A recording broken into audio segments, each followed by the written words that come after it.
Ahora que ya sabemos lo que es el potencial de equilibrio y cómo calcularlo teóricamente utilizando la ecuación de Nernst, vale la pena definir qué es el potencial de reposo de la célula, que como verán está muy relacionado a los potenciales de equilibrio de los iones. En esta diapositiva se muestra un esquema de un experimento en el que se busca medir el potencial de membrana de la célula, que es en otras palabras la diferencia de potencial entre el interior de la célula y el exterior. Entonces, como se ve en esta figura, tenemos un electrodo rojo y un electrodo negro. El electrodo rojo va a ser introducido a la célula y el electrodo negro se sitúa en el medio extracelular. Eh, el electrodo rojo, al ser introducido a la célula, entonces estará en contacto con el interior celular y con eso podremos medir el potencial de membrana a través de la membrana. Entonces, el asterisco en esta figura indica cuándo se introdujo el electrodo rojo a la célula y en ese momento empezamos a medir ese potencial de membrana en reposo. Recordemos que la célula no está siendo estimulada, entonces el potencial que veamos será en reposo.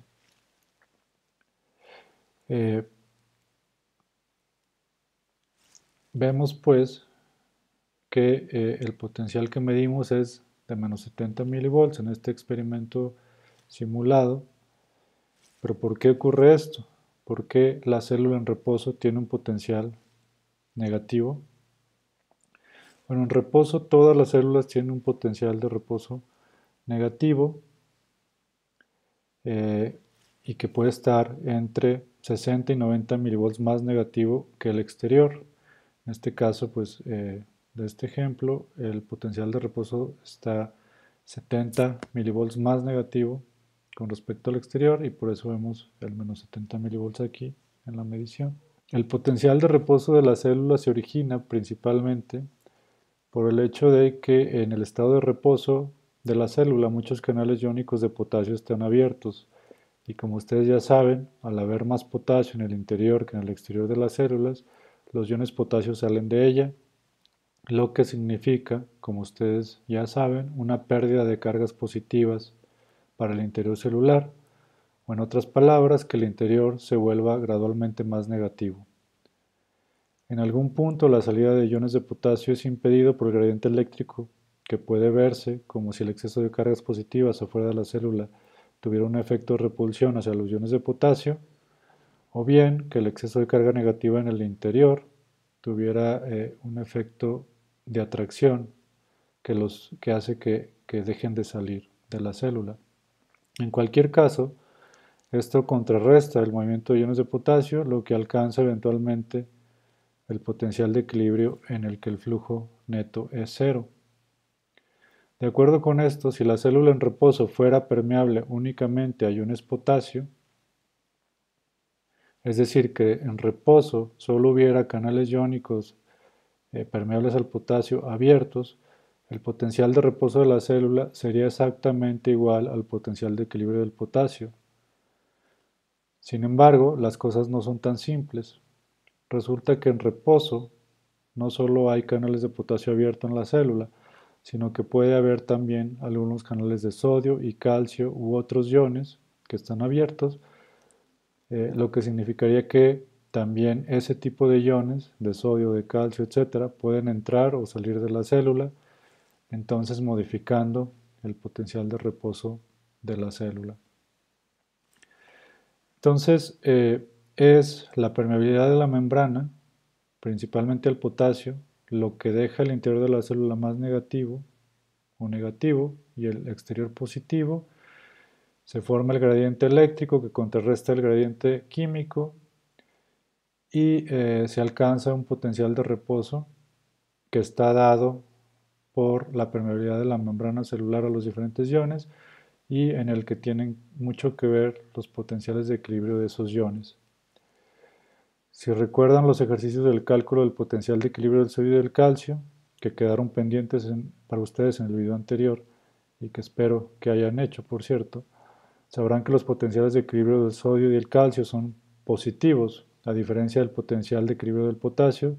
que fue de alrededor de menos 89 o menos 90 milivolts. Con esto, podemos imaginar que el potencial de reposo de la célula está dado por la permeabilidad de la membrana de la célula en estado de reposo a los diferentes iones. Es decir, como ya se dijo, si la célula en reposo es únicamente permeable al potasio, el potencial de reposo de esa célula será igual al potencial de equilibrio, que fue de menos 89 milivolts. Pero si algunos canales de calcio y sodio estuvieran abiertos en reposo también, estos tenderán a llevar el potencial de reposo de la célula hacia su potencial de equilibrio, que en ambos casos resultó muy positivo. Y por lo tanto, eh, comúnmente el potencial de reposo de la célula resultará en algún valor intermedio entre los potenciales de equilibrio de los iones a los que es permeable la célula en reposo. Como en reposo la célula es predominantemente permeable al potasio, el potencial de reposo será muy cercano al potencial de equilibrio del potasio, aunque debido a una permeabilidad menor a iones de calcio y iones de sodio, este será desplazado algunos milivolts hacia valores menos negativos. Por ejemplo, en este experimento,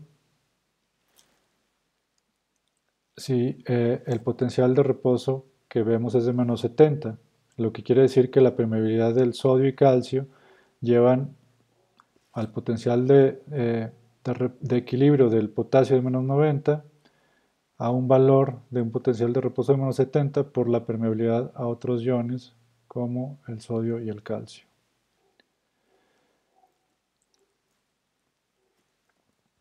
Ahora, así como calculamos el potencial de equilibrio de los iones anteriormente, también podemos calcular o estimar cuál sería el potencial de reposo de una célula si sabemos su permeabilidad relativa a los diferentes iones. Por lo pronto solo tomaremos en cuenta el potasio, el sodio y el cloro. Y para esto se utiliza la famosa ecuación de Goldman-Hodgkin-Katz que se muestra en esta diapositiva. Esta es la ecuación de Goldman-Hodgkin-Katz.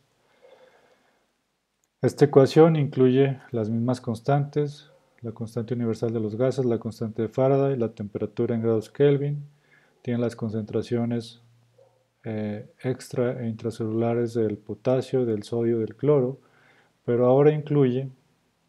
la permeabilidad relativa a los diferentes iones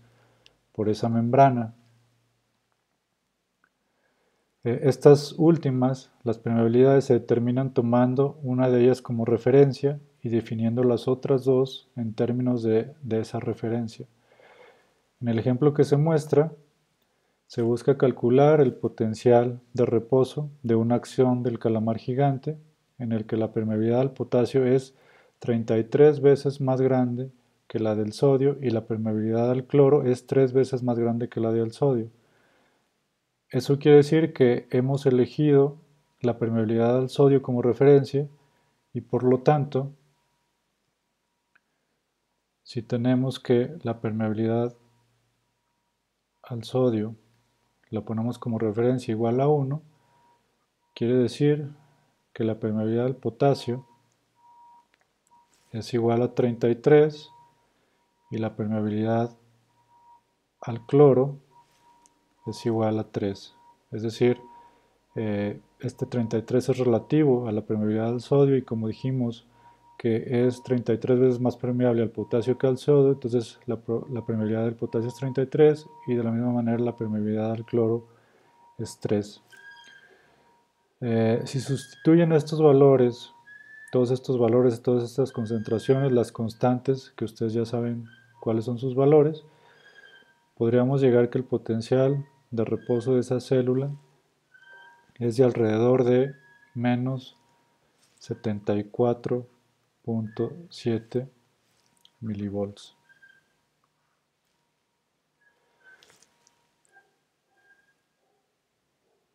Lo que me gustaría que hicieran ustedes es que calculen los potenciales de equilibrio para los diferentes iones por separado, utilizando estas concentraciones. Todo esto fue a una temperatura de 37 grados centígrados. Recuerden que hay que convertir a Kelvin para usar tanto la ecuación de Nernst como la ecuación de Goldman-Hodgkin-Katz. Entonces, calculen los potenciales de equilibrio para los diferentes iones con estas concentraciones, comparen con el potencial de reposo que resultó de la ecuación de Goldman-Hodgkin-Katz y traten de ver cómo los potenciales de equilibrio, la permeabilidad de los diferentes iones, determinaron ese potencial de reposo.